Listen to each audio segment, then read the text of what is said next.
Hi there, and welcome to the Frostguard Tournament Showcase. This one's a bit tricky, so we're going to be talking through strategy throughout almost the entire thing, although I'm going to be mentioning a couple of things. So first up, the belt. The belt itself, sorry, it's got essence again. The belt itself is kind of depressing. It's got attack speed and crit chance. Now, I really like the crit damage and attack speed combination. You can see my belt there is a very old one. Comparing to the artifact one here, it's really bad, but yeah, it's because I haven't picked up a new one recently. So crit chance on that is basically a wasted stat. We found out recently you only need a very small amount of crit chance to actually have the maximum crit, and beyond that is pointless. So yeah, that's kind of a wasted stat, and then you've got the attack speed there. So I much prefer the previous one, I think, which was what's it called? Which was attack speed and crit damage, I think. They've been doing those together for a while. Now this first one, I've done a video for already, which if you just go look at my channel, you can see it there. So I'm not going to bother talking strategy on this one. Instead I'm going to talk about, well, actually you're going to watch me die probably, because I started this off wrongly. But yeah, hey, let's just go. Right, so what I wanted to mention is they're doing a change to rejuvenation potions, which you may or may not know. They're going to put it to 10 seconds cooldown rather than 1, which means I can't just spam them now in these challenges as I was doing before. You can see I'm struggling a little bit here, and yeah, I had to wait for that rejuvenation potion, which I didn't used to have to do that. So yeah, that's a much needed nerf, I think. Long overdue. They did it, well, rejuvenation potions became a really big thing when they made content difficult. I can't remember exactly when the change was, but basically what they did is, oh yeah, the lifesteal, that was it. They changed lifesteal, so it was no longer just instant full heal, and then they changed the damage and stuff accordingly, because damage was stupidly high off enemy attacks. Alright, let's go on. Yeah, damage was then reduced because there was so many one-shots in events, and so our health would be slowly be chipped away by enemies' attacks rather than suddenly cut away. So rejuvenation potions became incredibly good, because then as you're chipping away, you can just immediately top it up. So that they then became amazing, and since then they've yeah, they've been like your go-to item for surviving and everything. And so they've now kind of stopped that by making them 10 seconds. Although cupcakes are still good, and yeah, like they'll still be useful. You just won't be able to spam them as much, which I think's better. 10 seconds is a long time though, like increasing from 1 second to 10 seconds. But hey ho, that's what they've decided to do. So this one here you can see is a fairly easy challenge as well. This is the one I've been playing most of all actually. And this third challenge is really interesting. It features a boss which you could take down really slowly, but it's got so much health, like you wouldn't choose to do it. And it is actually its health, not its defense, which is kind of cool, because I can watch how much damage I'm doing right now. I'm still doing the hits of 200,000, and yeah, this health is just not going down. So yeah, the way to do this one is, well, the way I like to do it is I will now wait for the next wave of archers to appear, and then I'll take down them just before I take down a tower. Because as soon as you take down a tower, a load of enemies, well, 3 enemies will appear on it, and they're really quite tough.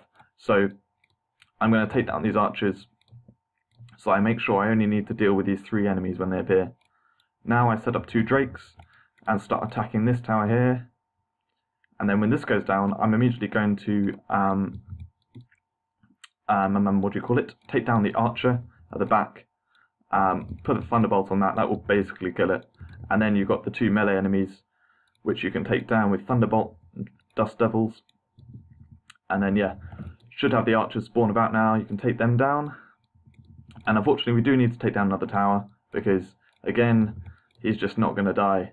So we'll take down this other tower now.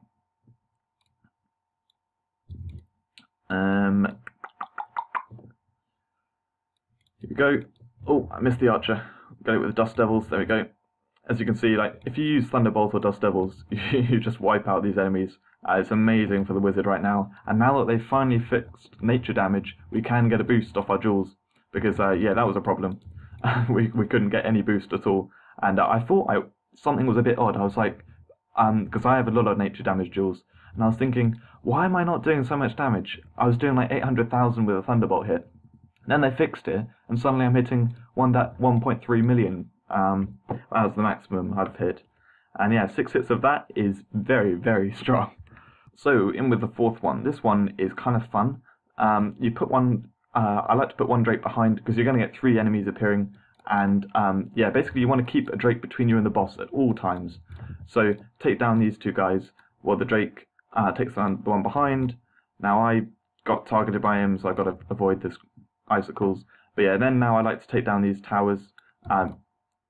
That's the reason why you want to put a Drake between you and the boss. Unfortunately, I messed up there. I just ran over to one of the sides. What you want to do is you want to stick in the middle and put your Drakes down in the middle. That way, you can always make sure there is a Drake between you and the boss. So you can see here, I put a Drake down this side. He's still down the bottom. Where's he appearing? On the left. So I can run over here. Okay, I should be doing a lot better with this one than I actually am. But you get the idea. Put Drakes down on this middle circle bit, and when he's moving, you can actually see about where he's appearing. There's a little animation on it. And yeah, I take down the 3 towers before I focus on him. You just got to be a little bit more careful than I was. Alright, where's he appearing? Down the bottom. It's kind of luck in some ways. But anyway, yep, that's this challenge. We'll get on with the next one in a second. Here we go. Alright, next challenge. So we're in with the 5th challenge now, and this one's probably my favourite.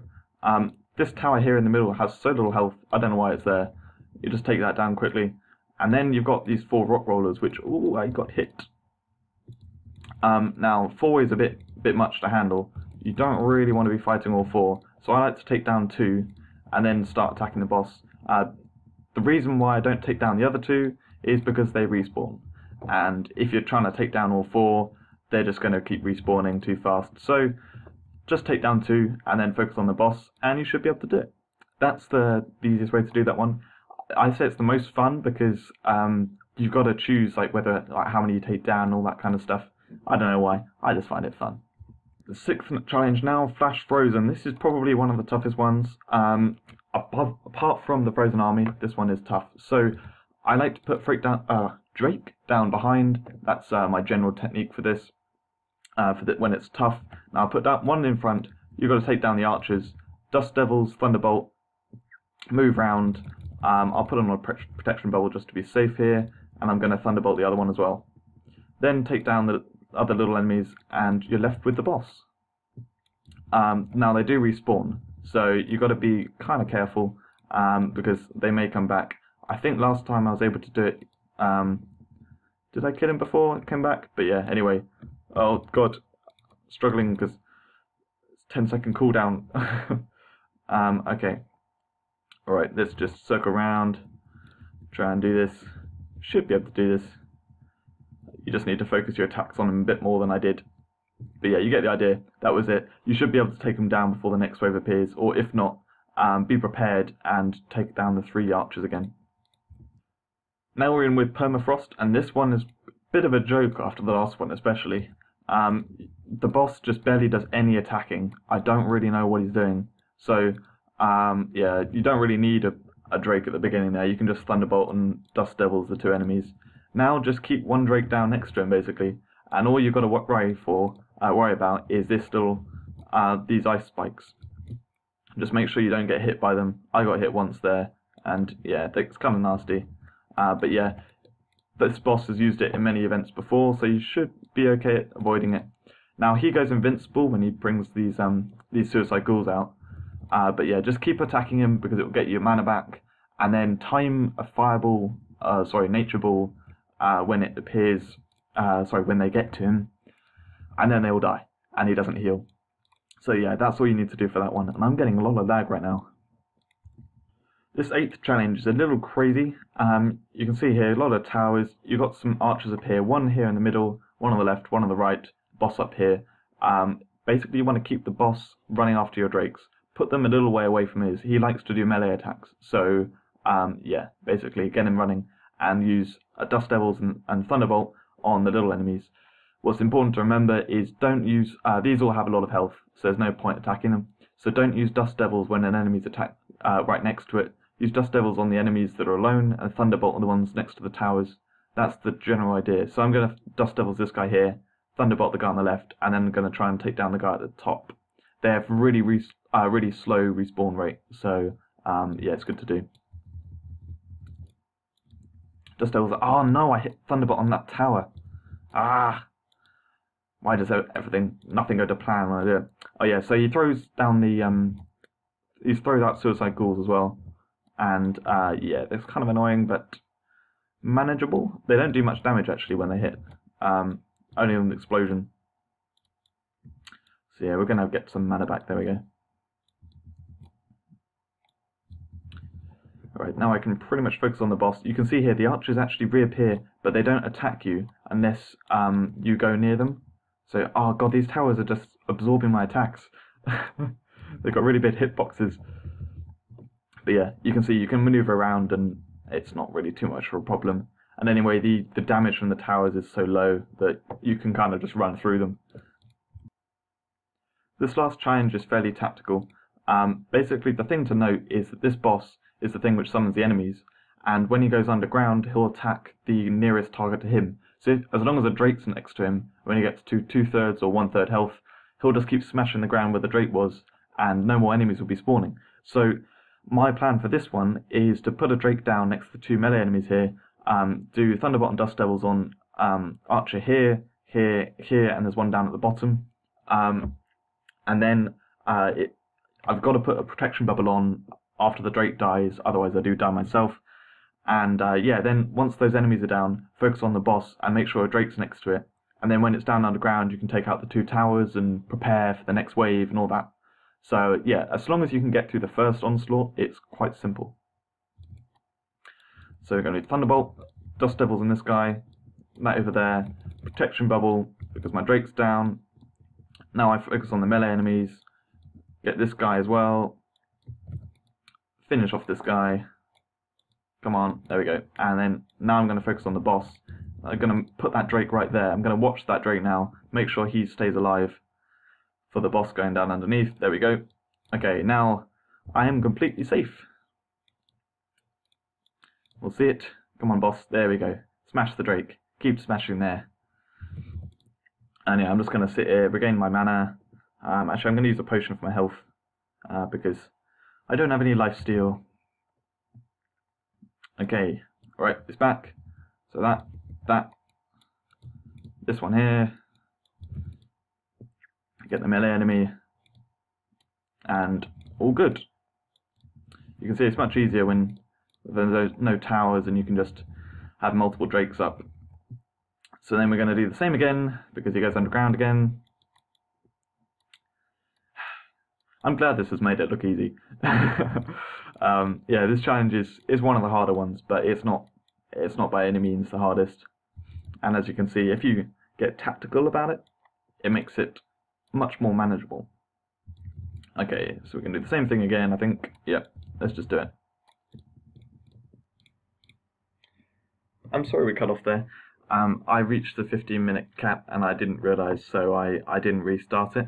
But yeah, so just to say, that tournament was very challenging, and I hope the strategy that I went through made things a little bit simpler for you. But yeah, anyway, the other things I wanted to mention, I mentioned the rejuvenation potion going from 1 second cooldown to 10 seconds. Also, I mentioned how nature damage is now working, although it still doesn't display properly.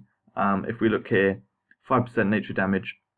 I'm going to put this on, which has 18.3% nature damage.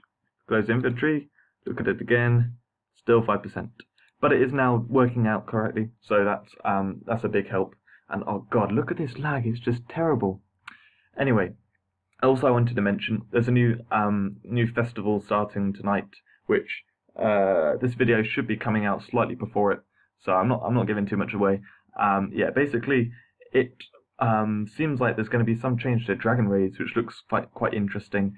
Probably a temporary change, but it's probably, if I know anything about them, a test. It will be a test to see whether or not we prefer it, where I think what's going to happen is we're going to not lose anything when we lose dragon raids. So we're not going to lose our resources, because I think they've looked at many people with their raid medals at 0, and they're thinking, how can we stop this? Like, how can we actually have people with proper raid medals? So, yeah, that's what they're going to be doing, I think, and we're going to see how that goes. Also, the main thing I wanted to mention in that was the festival reward, which is a skill rune. It's partway through one of the chains, the easiest chain, pretty much the only chain that I'm going to bother going through. And yeah, come on, stop. There we go. Yeah, it's partway through the Alderstone festival chain, and yeah, there's one for wizard, one for archer, and one for knight. You've got to choose one. Now, I don't want to give too much away, but they're fairly interesting skill runes. Not too exciting, like not broken, amazing, or anything like that, but they're fairly interesting. And the knight one is something which the skill, it's just slightly better than another skill rune. The archer one, similarly, it's kind of slightly better than another skill rune. But the wizard one it looks amazing, really. If any of you don't know, I'm currently using Fire Blast, which is why I've actually got this going, because I wanted to show you the Fire Blast skill rune compared to, say, we go with if we just go with the normal arcane ball. Look at the size of that. It's like a little, and then if we put on the Fire Blast skill rune, and then we hit something with it, it's actually not so visible, but basically it's a much bigger radius, and it's about double the radius. So yeah, basically this skill rune is another Fire Blast, but better. So this one, what it does is, it's got a slowing effect. Wait, hold on. I did not see that it's got a slowing effect. So yeah, this normal arcane ball does damage over time for 3 seconds. Fire Blast does no damage over time. Oh, it does. And yeah, they're slowed for a second. And then yeah, like Frozen Sphere is slowing for a second. Shadow Balls, routing them to a place for 0.5 to 2 seconds. And yeah, this new one is got the same radius as Fire Blast. So if you didn't pick up the Fire Blast skill rune, this is a great opportunity for doing that. Because there's no other way to get the Fire Blast skill rune. Plus also it has extra effects. So yeah, basically it's the best one out of them, I think. And I recommend that you do get that. So yeah, that's pretty much everything I wanted to mention, I think. So yeah, good luck to you all. And oh, actually, one last thing. So some people were a little bit confused with the guild skills when it comes to the Great Fusion experience. So if you don't know already, the Great Fusion experience gives, when you get a Great Fusion, it gives 10% extra. And when you get a Mega Fusion, it gives 20% extra. The days where they've got a slightly higher chance are Monday and Tuesday. Monday is Great Fusion, Tuesday is Mega Fusion, and I think the chance of Great Fusion on the Great Fusion day is higher than the chance of Mega Fusion on the Mega Fusion day, if that makes sense. So, basically you've got this one here, which each level adds 2% extra. Now that's 2% onto the 20%, so that will put it to 22%, and if you go 40 levels, this means in total it gives, when you get a Mega Fusion, you get double what you would normally would. For the Great Fusion, you get 1% each level. So if you get the 40 levels, that will put it to 50%. So this here is putting it from 10% to 11%, then it'll go to 12%. So yeah, basically, it's going to be ages before we get the Mega Fusion one. But I highly recommend getting the Great Fusion one. You can see my guild is just about to unlock it. But yeah, when you get to that, I highly recommend you do level that up at least 10 times. And then you'll make it as good as Mega Fusion. And then it'll actually make the Great Fusion Day better than Mega Fusion Day, because the chance of Great Fusion is higher on that day.